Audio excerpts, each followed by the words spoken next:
Just clear my screen really quick here. All right. Happy Friday, guys. We made it to the end of another week. This was a fast one. And hugs to you guys. I'm seeing some happy faces today. It's really good to see you. Today we have a kind of an action-packed class. So I'm going to cram what is typically a 3.5-hour project into an hour. And so we're going to do some time warps. I've got stuff made and processed for each step, so I can show you beginning to end, making a really beautiful loom bracelet. And so we've got a lot of stuff to cover, but what you will want to have handy is, of course, your loom, and there's a pattern and a handout. So that's in the chat if you didn't download it already. And it has the loom pattern in it and some other little tips and tricks. And so I guess I'll just jump right to the mat and show you guys what I've got here in the way of materials. So we're going to start with like a bunch of seed beads. And I used and called out in the pattern all the seed beads that I'm using. So the colors are changeable. So if you love these colors and you want to go with it, all of those are in the pattern. And so you'll see them, I believe, on the handout that I did for you guys. That was my original. I actually put the SKU numbers for Michael's. So if you type in those numbers right there, each of these tubes will come up on the Michael's app. So that's the best way to find your beads if you're looking for these exact colors. But that said, absolutely feel free to walk down the aisle and pick up anything you like.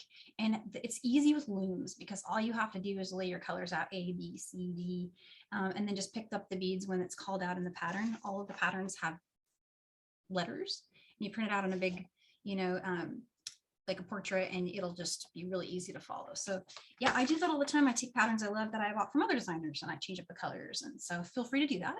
These are size 11-0. You could use size 10 if you wanted. You could even use size 8s. If you use size 8s, your bracelet will be longer than this, obviously. So you just maybe want to truncate it. But yeah, sky's the limit. So you will need the jewel loom. I'm going to go through setting this up. And I'm also going to be using Nymo, but I know a lot of you really like to use Wildfire. You can use the 0.006 Wildfire if you'd like. And it's a trade-off. I like using both. And it's kind of like you just have to pick which one for what application and what style you're going for. I'm going to be using the Nymo today because I feel like it's easier to weave in when I'm using the Nymo. But that said, it can be easier to get your loom warps started with Wildfire. So and it is possible to weave in with Wildfire. That's actually done here. It's just a little tighter.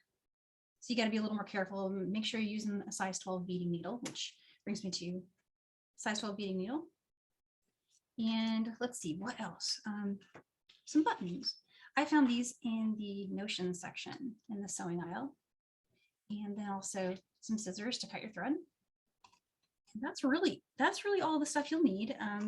Maybe a Post-it for your pattern. I use a Post-it note to follow my pattern, or even just like a piece of paper or like a playing card, just anything, just to kind of follow along and keep track of where you are. But the Post-it helps because it sticks. So if you get up and walk away, it's not going to blow off your desk or anything. You can use it to scan along. And yeah, so that's it. I'm going to go ahead and just jump in because we've got a lot to cover. So step 1, I'm going to show you guys how to set up your loom. And this has a lot of warps. One of the cool things about size 11 seed beads is you can really get an intricate and beautiful pattern using tiny beads. But you're gonna need to put a lot of string on your violin. So we're gonna do 14 warps for this pattern. The way you can tell if you're working with a different pattern, how many warps to put on your thread, is always add one more than the number of columns your pattern has. And then the length of this, the beaded length when it's finished, so everything you see here is going to be about 5 3/4. When you add your button, that puts it up over 6.5. So if you want it to be longer, just add a bunch of extra red rows, or this is a repeating pattern. You can just repeat the pattern. Like when you get here, just go back and repeat from one of the other iterations, and you can add length easily that way. Okay, so when you first open your loom, you're going to have instructions. And a really important piece, a bar. And you'll have the loom. And then the first thing you want to do is get that bar in there. So put the bar in on the side that has the writing, not on the side that has your knobs. So I'm going to get one side here. And if you guys have seen some of the classes I've done with Meredith Roddy, she uses the belly method to kind of push it against herself to get the bar in and out. And I'll talk about that. It's especially helpful when you're trying to remove it after we get it warped, but getting it in is pretty easy. Taking it out can be a little trickier. So we'll cover that. And I'm going to grab some limo. Feel free to wax this thread if you'd like. The looming process, I find, keeps it pretty tight. So don't always wax it, but you can, and it helps too. So go ahead and first thing you're going to want to do is I'm going to tie a double knot. So just a regular double shoelace knot. I'm going to tie it here on the end. And so what I actually might do is just make knot part one, get it on there, pull that down. And there's number two. If you feel like it, you can just add a third. Just making sure it's extra tight. And there we go. Okay, so bring this around the back and go once over that little knob at the back. And then go ahead and come up and around and over the bar. So again, what we did is we knotted it right here. And I want to make sure and mention there's a replay recording of this class that'll be out on the YouTube. So if you miss anything, don't worry, because it'll be there. It's knotted here. And then I just came around the button at the back, flipped it over, and I just pick a notch, any notch. So to give you an idea of what you're going for, because we have 14 warps, where you start wasn't super important, but you're going to need to have room. I ended up kind of on the side. It doesn't matter if you center it. And it also isn't super critical that you exactly get the bottom notch to be the same exact one as your top one. Like I used to sit here and count from the top. I tried to get it to, you don't have to do that. Just make it look to your eye, you know, as straight as you can without really sweating it that much. So for me, that looks like this about here. And there's the top. So here at the bottom, flip it over and just go around the knob at the back. And I'm kind of using a little bit of tension, but not too much. The tension bar will add tension or remove it. So don't sweat the tension too much. Get it as tight as you can. Go into the next one here. And again, I'm just coming up and going through the next notch. So it's just a process of flip it over, go around your button, come up around the front, next notch. And these are spaced perfectly for a size 11 seed bead. It's cool. If you're working with 8s, Meredith and I were talking about that the other day, and you can skip one, or you can do side by side and they'll just kind of fan out a little bit. I skip one when I make my size 8 seed bead notches. And so next notch here, I've got 4. I'm going for 14. So I'm just going to speed up just a little. Yep.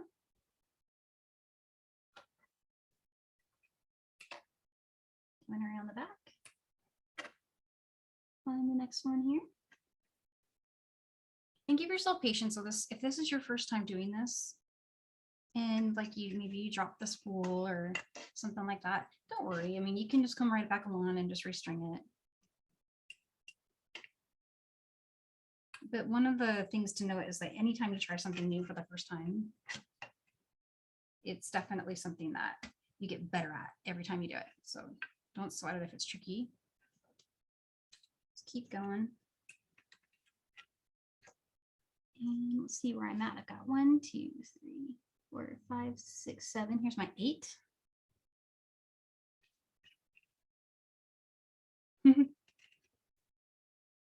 Wanda, I saw Wanda's comment. She says the first time that she strung one of these, she went around the whole thing. I think it would still work though, right? I mean, did it work? I actually feel like it would. So I'm not totally sure because I've never tried it, but I bet you it would. You might just use like a little bit more thread and you'd have more warps at the end. These are called warps, by the way, these threads. You would have more at the end left over for weaving in. They'd be really long. So that's kind of cool.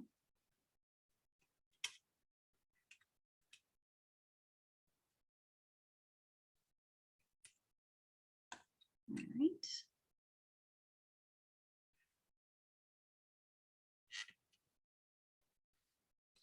And again, I'm going for 14. And I'm going in every notch.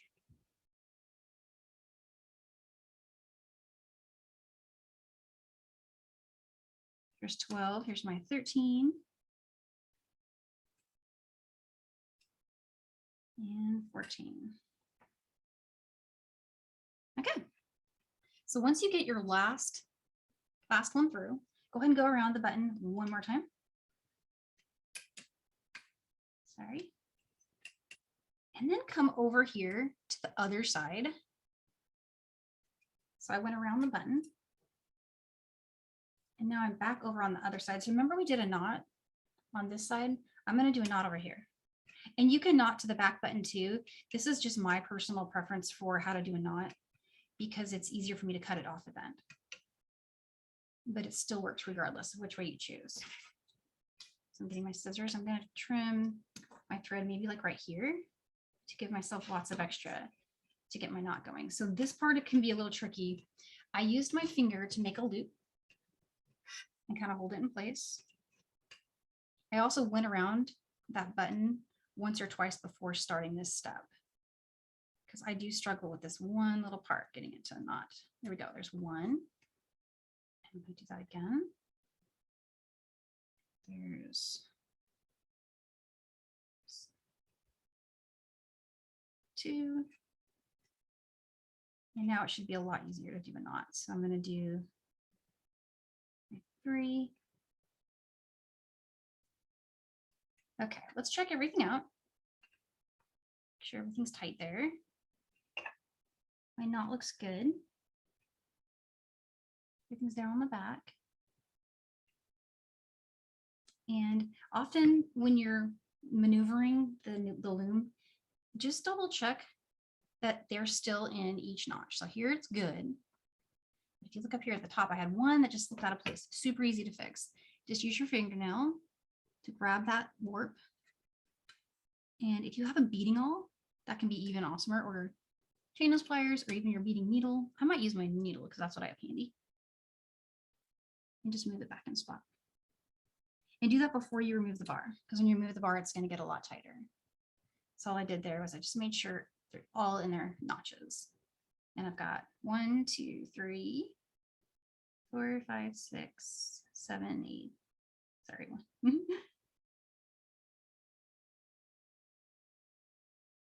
14. Okay, so we're good. You guys that know me know I check my counts when I'm live because for some reason I turn on my camera. Suddenly I can't count anymore. But it's good for a laugh at least. Okay, so now this is where the belly method can really help. And what I mean by the belly method is you've got this really cool fully warped loom here. It's ready to go, but you got to get this bar out. Because when you remove the bar, what'll happen is, you remember how this was flat in the packaging? It's going to add the perfect tension for you to do your loom. But you got to get it out of there safely. So I kind of push it back against my chest. So off camera, what I'm doing is I'm just kind of pushing it against myself. And I'm going to just gently press here at the top. So this side is kind of just against my belly. This part I'm pushing on gently, not like crazy, just gently. And just try to gently lift your bar out. And once you got the bar out, you can set that aside. You don't need it anymore. And now check out how cool. The tension is just perfect. So next step, you're going to need to cut a lot of thread. So looming uses a lot of thread. It's very intense for thread use, but it's really easy to add thread, in my opinion. So all you got to do is you just work with what's comfortable for you. So I always tell people a wingspan and stay under a wingspan because you don't want to get a knot. And it's just easier to add thread than you think. So don't be afraid. We're going to show that. We're going to show starting it. We're going to loom a few rows. And then we're just going to jump ahead and I'm going to show you what happens when you run short. So let's get my needle on. This is actually something helpful, is you could wax this part if you're having trouble getting your needle threaded. So no worries there. If you're having trouble, just go ahead and throw some of that, either beeswax or it's called Thread Heaven. Both of those are at Michael's. You can find them in the, we've showed them a couple times. I think I put them in the handout too. Just check, see if I did. And I'm not seeing it, but we've shown it in a few other classes. It's in like a little jar, and I didn't bring it up with me today, but if you are having trouble finding it, go ahead and message me and I'll send you a direct link to it. Okay, so I just cut like what's a comfortable length for me, working wise. Go ahead and trim it. Scissors there. Okay, beads. So if you are right-handed like me, it might help you to put your beads on the right. And I have my loom on the left of my beads. And I lay them out in order of my pattern. So in my pattern, color A is this beautiful Cinnabar red. And I'm just going to start with color A and B because that's all I need for a few rows here. Color B is this silver lined fuchsia. And but of course you can use any colors that you like. I'm going to move these over a little bit, get this in the center. And so another thing that you can do, I like to loom from the bottom. So this side is facing me, right? And I go this direction, but it doesn't matter. You could, a lot of people start at the top and loom this way. It will work either way. So this is just my preference for how to do it. I'm starting here at the bottom, and the bracelet is 5 3/4 long. I want to maximize the amount of warp thread that I have left at the end. So I'm going to try to center my design here. So let's look, 5 3/4. It's going to sit like right in the middle there. So I'm going to start my project like right here. That way I'll have a good length on both ends to do my weaving. So the next part I'm going to do is, it's a little unusual. Some people will tie a knot on this warp thread, the edge one. I don't actually do that, and I don't knot my weft thread. So your weft thread is the one you're going to be going back and forth with. I don't actually knot mine. I just jump in and start stitching, and I do that when I add thread too. So here's what that looks like. The reason I do that is at the end when you weave in, it can help you to zhuzh them around if it's not knotted. You can actually kind of smooth out bunches and gaps, and you can really perfect the look of your piece. And you can do that if you didn't knot, but if you knot, it's a little trickier for some reason. It still works. I mean, you can get it to slide, but it's not as easy. So that's just my preference. If you like knotting, it's a totally okay way to go. And so I'm going to string 13 beads because at this point, I'm following my pattern. And I'm going to just start going row by row. And so I've got a little post-it here, and I'm going to cover up each row as I finish it. So I think I've got 9 on here for now.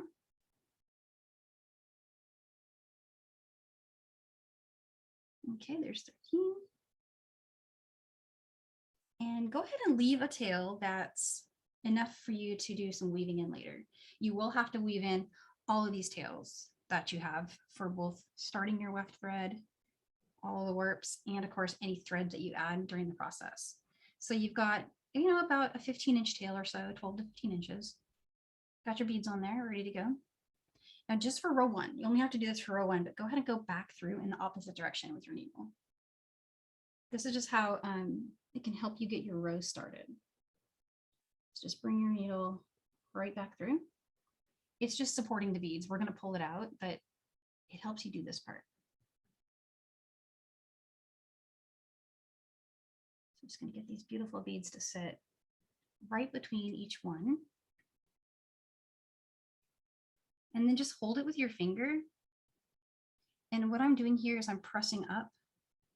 I'm pressing up underneath my loom, not like super much, but just pressing up to support the beads and to force my thread down in between them. Because our goal now, we came under, right? We went underneath with this strand. My goal now is to go through those beads again, but bring in my needle on top.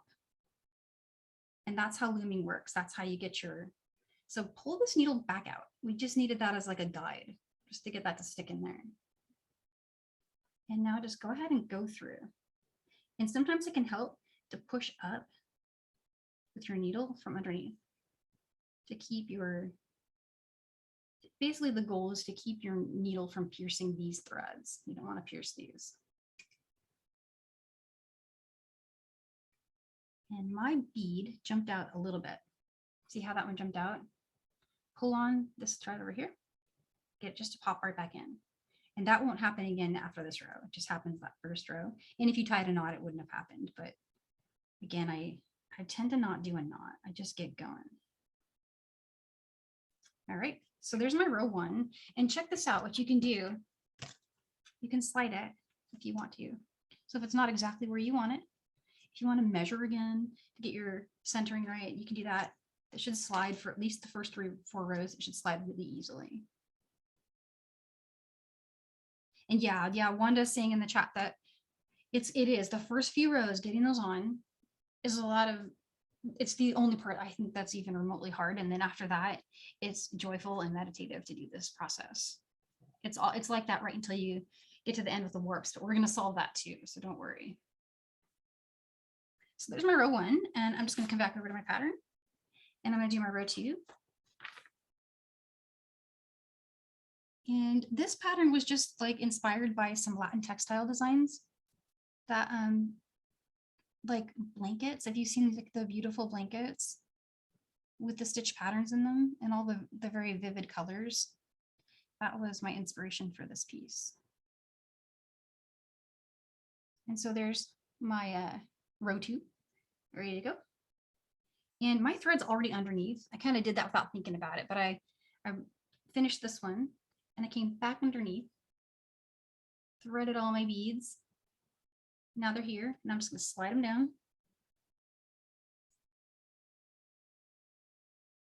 And when your thread's really long, it can help to just set your needle down.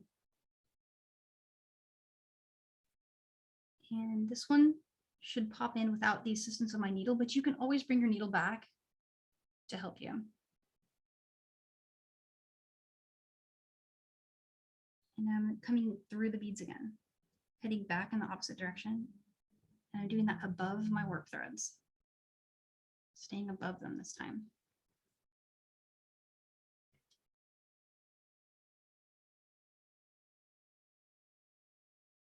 And again, you can come along and straighten it out.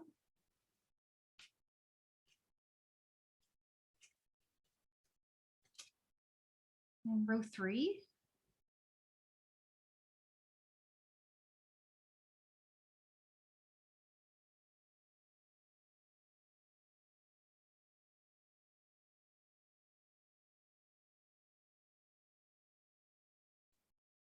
Slide that down. And again, these beads, they are sitting underneath. They're sitting underneath your warp threads. Just get those to push up right in between. And it gets easier now, like every row, super easy. Make sure they're all, let me give you another view. You see how they're kind of being pressed up from the bottom so that the warp threads are going toward the bottom of the bead. That makes it easier for you to get your needle over it. And then I press up on the needle as I'm coming through.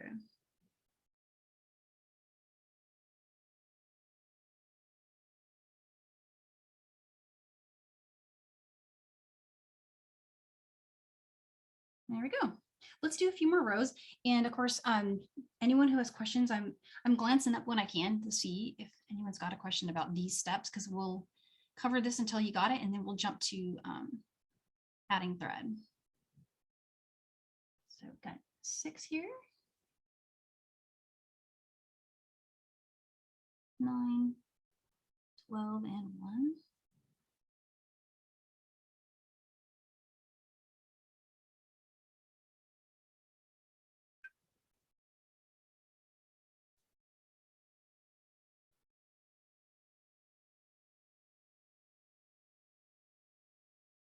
This loom is perfect for travel.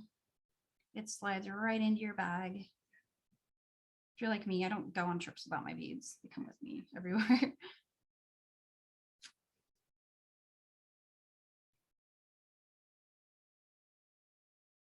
All right, and so my next color in my pattern, pink. Let's do a few more rows. Let's make a really pretty start here, and then we'll switch over to adding thread.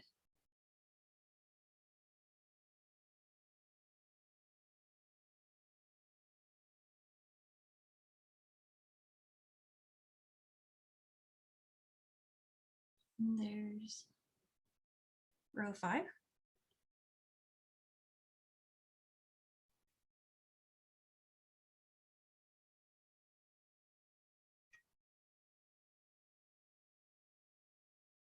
And doing this part, I think I was just trying to think about process to give anyone some advice on how to, I think I line up my edge bead first. That's usually how I do it. And then the other ones, they can come along next to it. And it usually works for me if I do it that way.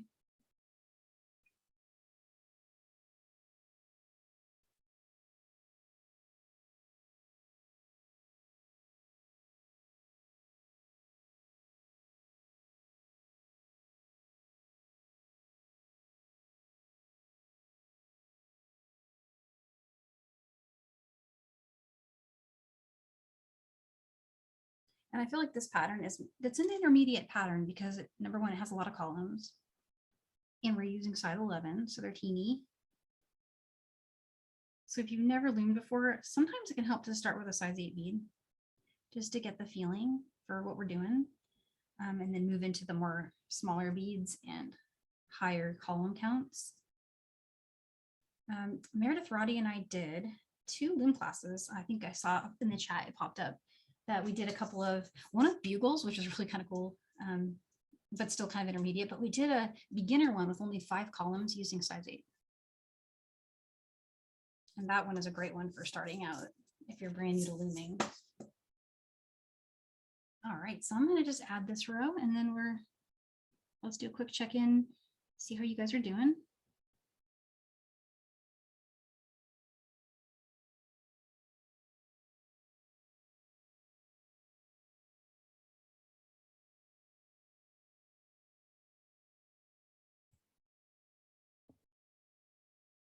Danielle, I just want to let you know sidebar is good.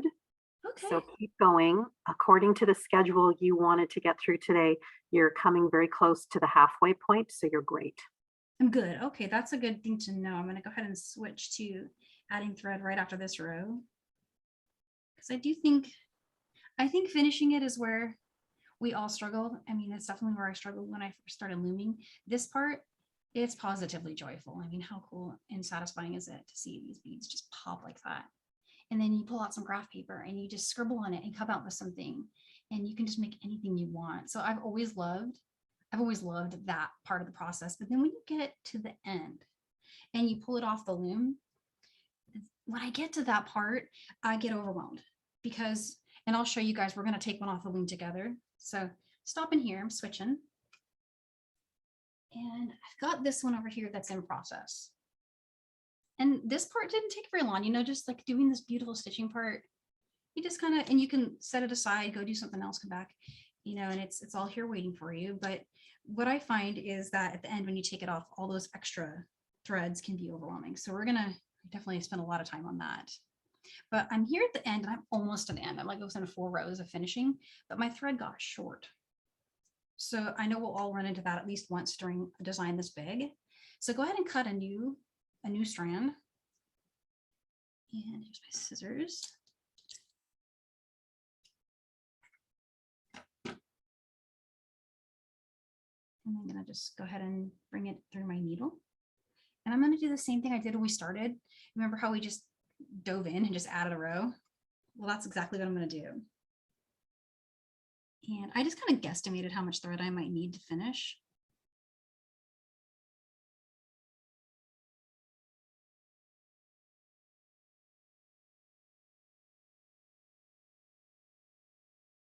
So there's my row where, you know, the next row in my pattern. And I'm just going to slide it down. And again, you need a tail that's long enough to weave in. At the end, you will have to weave in both of those tails. But it's a very easy and same process that we've been using. And so again, go back through the beads you just strung, going back in the opposite direction, heading towards your tail, and just use your needle as a guide to help you get those beads on there.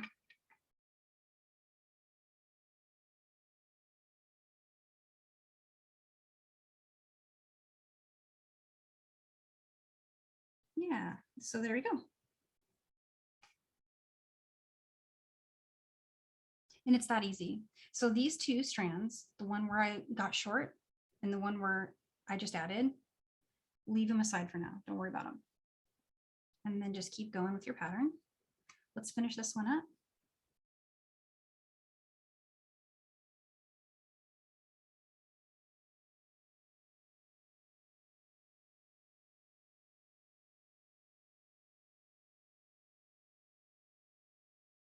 Oops, I got one too many there.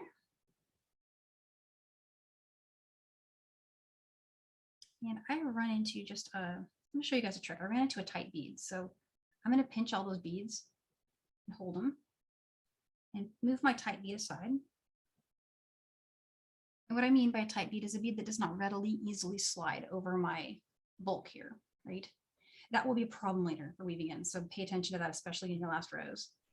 And then to save me having to pick those all up again. We'll see if I get lucky and they'll slide back on. Yay. But definitely feel for that. It only happens once in a while, but when you get one like that, just set it aside. You can use it for stringing later because of spacer. But it's not going to be easy to get through with a needle, so.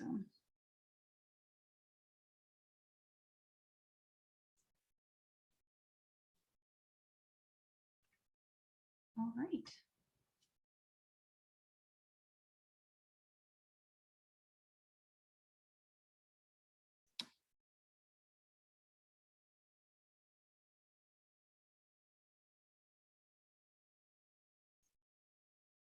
So I'm just going to keep going and then we'll finish off our rows.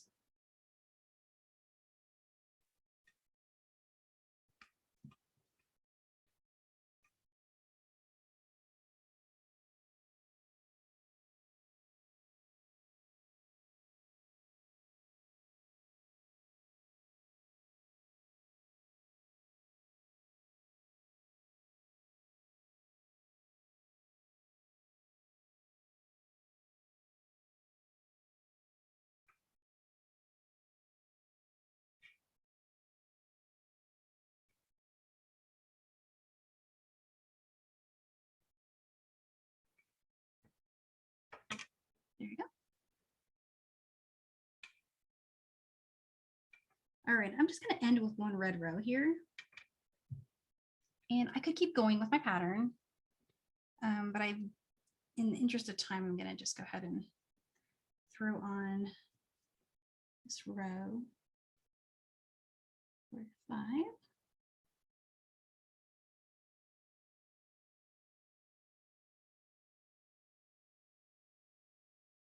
Yeah.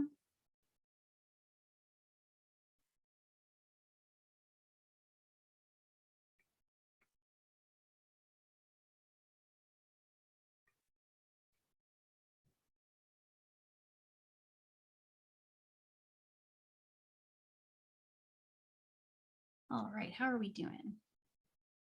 We're doing okay. I can throw on a few more. I want to add three more. We'll just try getting that done.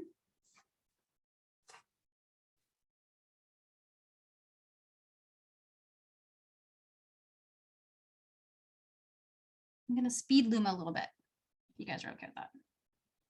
So I forgot the end of my rows there. So I did 2.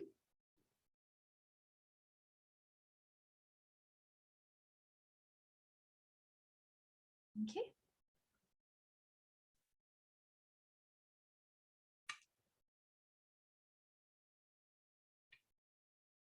And I want to show how you can error check. So when you get your beads on there, if you see you're missing one, you can just pick it up and add it.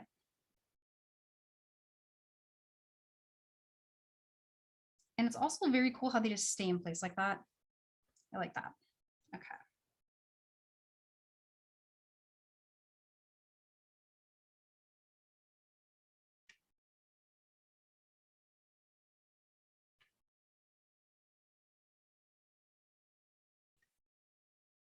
All right. Looks like I had a few more to go than I thought. But I want it to be finished design that matches the other ones. So let's see about that one.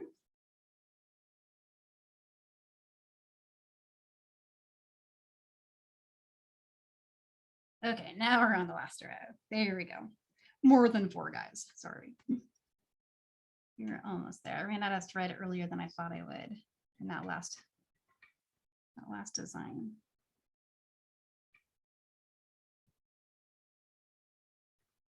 Okay, so just throw in on our last row, which is all red.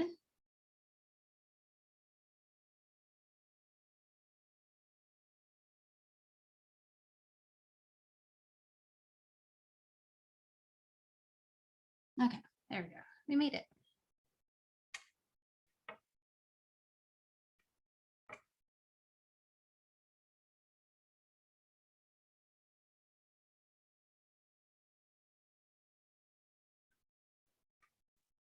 Okay, let's take a look at it.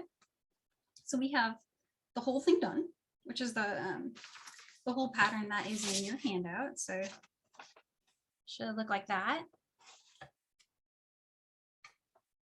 And I always take a look in case I make a mistake, you know, to see if there's anything, because this is the place where you could fix that. But after this, it'll be harder to go back and fix it once it's off the design, off the loom. So yeah, just taking a quick look. It looks good to me.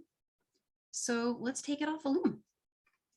So what I like to do is I free up these sides first. So I free up the ones that are on the button. And so just grab your scissors and come along here. Free those.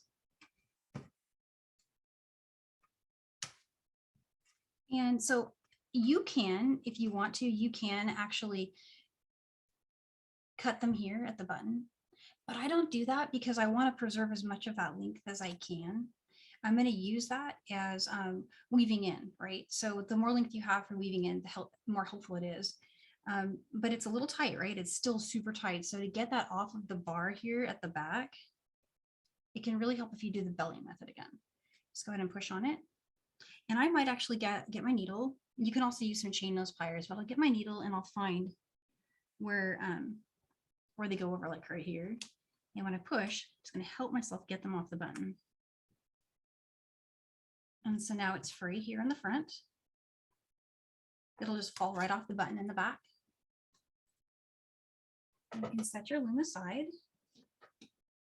And now as we do our weaving in, what I'll do with these loops here at the top is I'll just go with my scissors and then suspend it with some weight and just cut right there.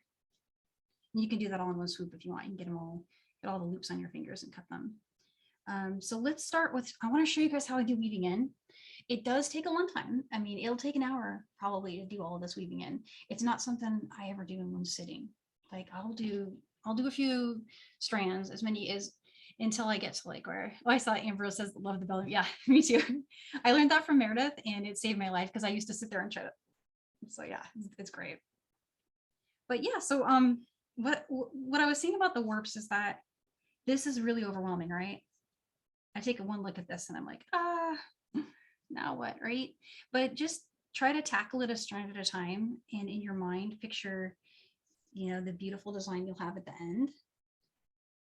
And there's a way to weave them in that I like to do that I think is a really clean finish and makes it easier to get to the beads. So I'm going to start with the one I've already got my needle on. This is my remaining weft thread that we had at the beginning. So looking at the side, this is my warp thread. This is the one I cut off the button, right? I'm going to take a look at where my thread is exiting here. And I'm going to jump over it and go through the bead, capturing it so that it's, you know, underneath this loop when I come back through the bead. The reason I like to do that is because it helps not lose your warp thread. The other thing you can do is just go down to the next row, but I tend to do it that way. So you see this side is now captured underneath that loop we just made. So just holding all my warps out of the way for the moment. It can help to kind of flip them over. and seeing where that thread's exiting from that bead there. You can kind of bend it. See, I'm gonna bend it like this, pinching it like this, right? So I can see my warp threads in there. Do you see them?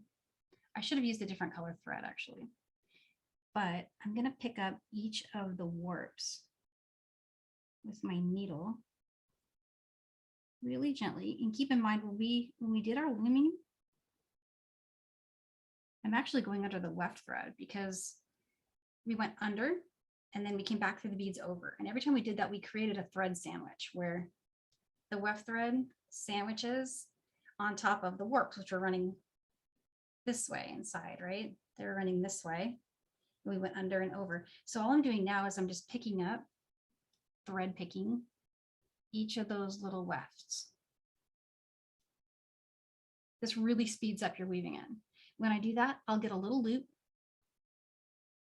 that will just sit right on top there. So it's kind of hidden. And you can keep going. What I do is when I'm first weaving in, when I get started with my first few strands, I'll go down as far as I can because it just minimizes the number of passes I put through the beads toward the top. So like the first few, I'll come down further. And then turn and go through some beads, being careful not to puncture anything. Turn and go through a few. Right, and you can do that again if you want. So again, I'm just picking up the wefts.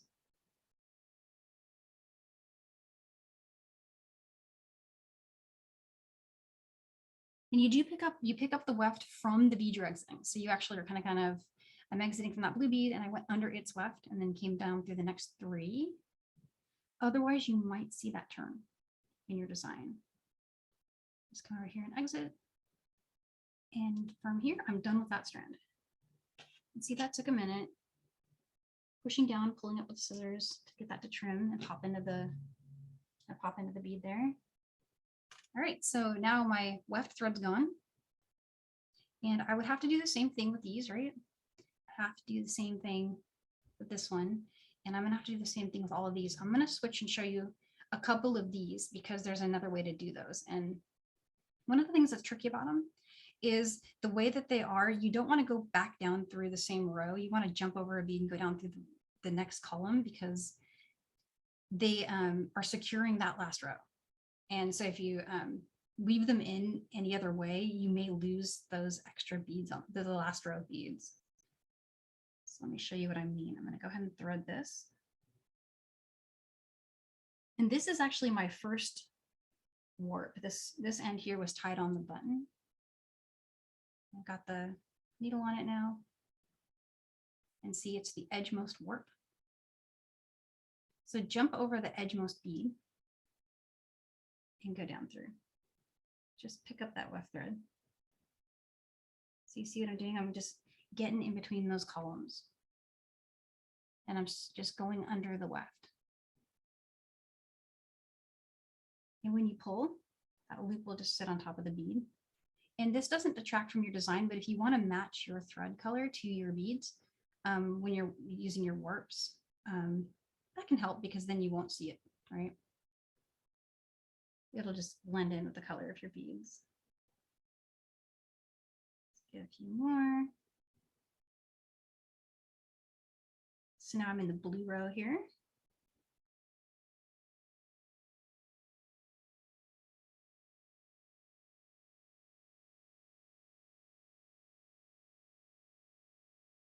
And you really can go down as far as you can, or as far as you want. One cool thing about this method is if you have something you want to fix, but it's like in the middle of your piece, like maybe there's a loose place that you want to tighten up, you can get there this way. See, I'm all the way down here in the bracelet now. Let's trim that one. Make sure all's well up here. So I pulled a little tight. You don't want to pull too tight or you'll kind of cinch up your end. So just being gently at the top so that it doesn't get too tight, right? I'm gonna find where I ended that one on the blue here. No, I ended it in the red here. I'm careful not to trim the ones I haven't woven in yet. All right, so how's everyone feeling about this? I'll do a few more. I'll do a few more of the loops so you can get the feeling for it. But just jump in with questions because I know this is a really hard to see and tiny and all the things, right? But our goal, let me show you what I got going on here. Our goal is to weave in all but the centers. So I want to weave in these strands, all but my center 4. And to find my center 4, I'm just going to look.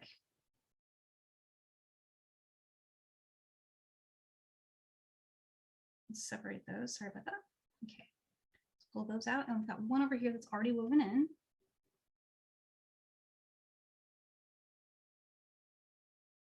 All right. So there's my center 4.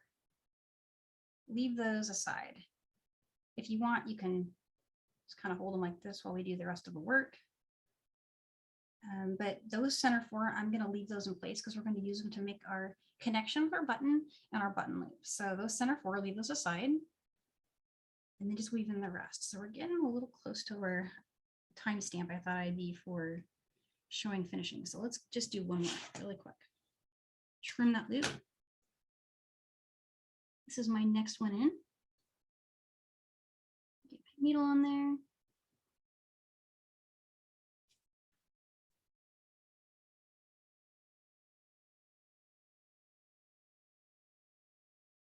And again, I'm going to jump over my bead and go down through my weft threads in between the next 2 columns. So working straight down through there. That little loop's just going to gently sit on the top there.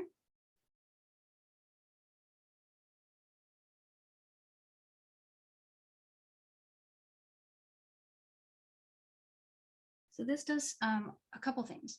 It stabilizes the ends.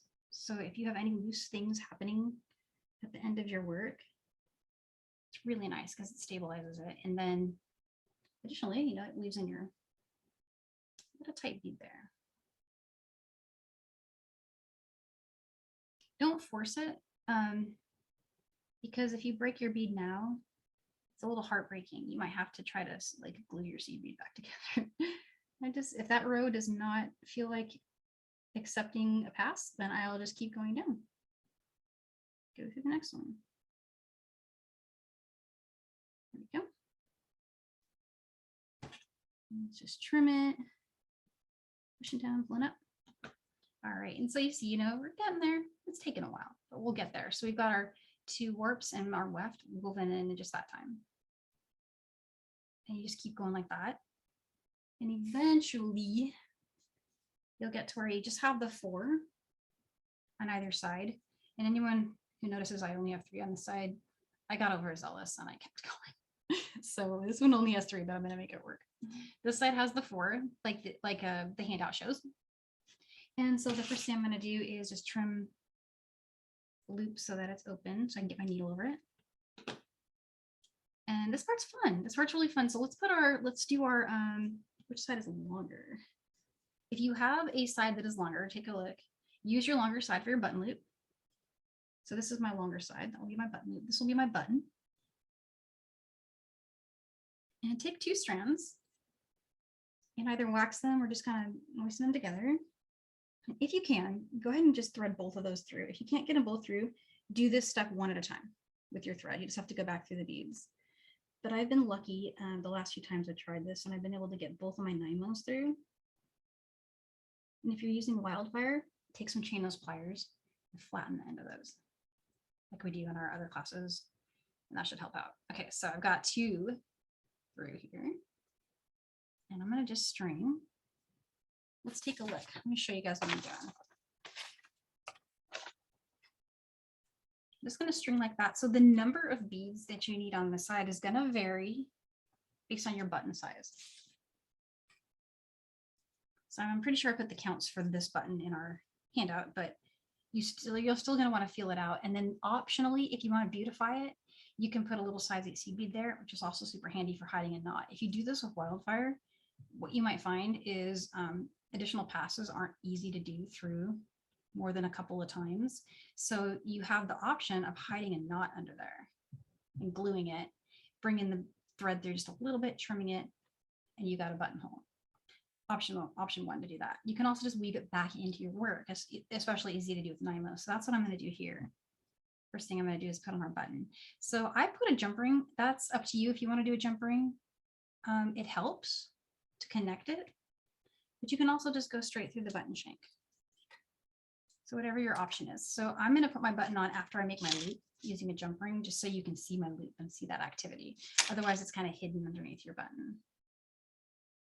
So what I did is I put 4 size 11 seed beads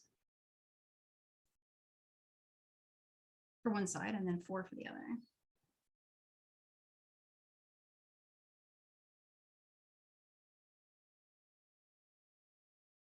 So there's that. I'm going to take off my needle.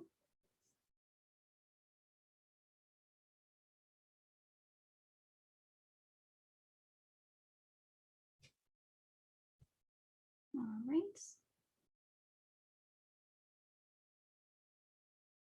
There's one.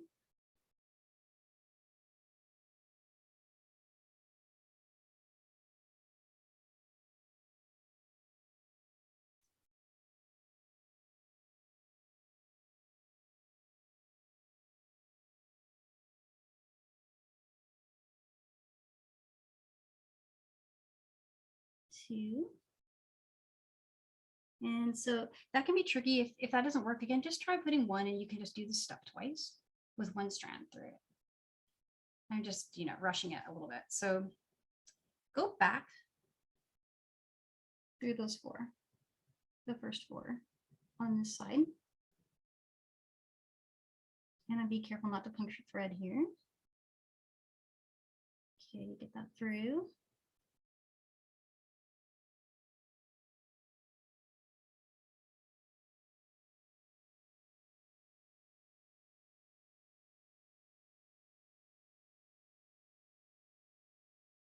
And you can do a knot here if you want, like a half hitch, optionally. And just come down. I did that knot for Meredith. We talk during our lives to each other about she likes to knot and I don't. So we're always joking about that. Okay, so when you get down here, you'll have this loop. And optionally, you can go through and reinforce it. If you're working with an Nymo, you'll be able to do what I'm doing here to get through. And if not, if you're working with Wildfire, again, do that method where you knot under a bead. So you'll get both strands up and then just knot it. Even this might be tight. If it doesn't work the first time, don't force it. Just go ahead and take your needle back out. It's not working for me on this one.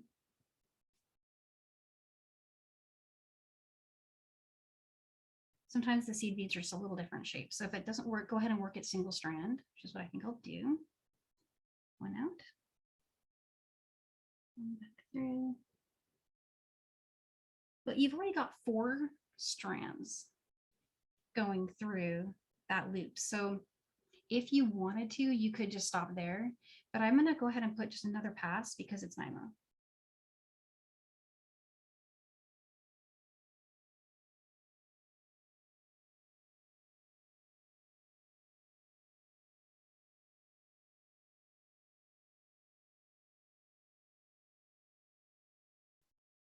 Oh, sorry, I lost my needle. So anyone has questions, it's a great time to jump in. I know I'm going a little over. So this was a big project and I didn't get to cover every tip and trick I've got, but if you've got questions, especially when you get started, you can find me. I'm at Danielle Wickes Jewelry. You can find me that way. You can send me a note through the messenger there. And I'll try to answer questions if there's something that comes up when you get started and you get working.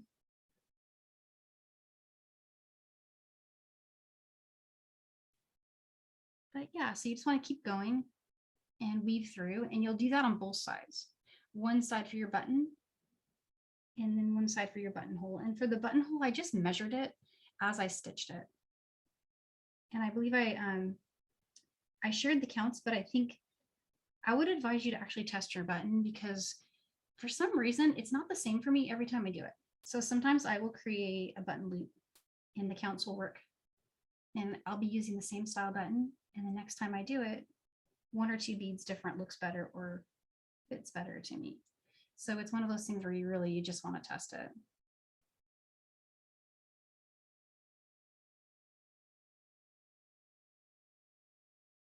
And so for what you do after this part to weave your ends in, if you did the knot, you can just trim it.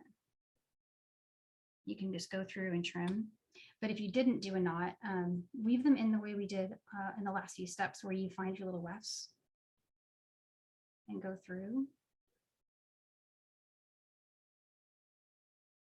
And so that's what I'm going to need to do with all of these. I'm going to need to continue going around and weave all of those in.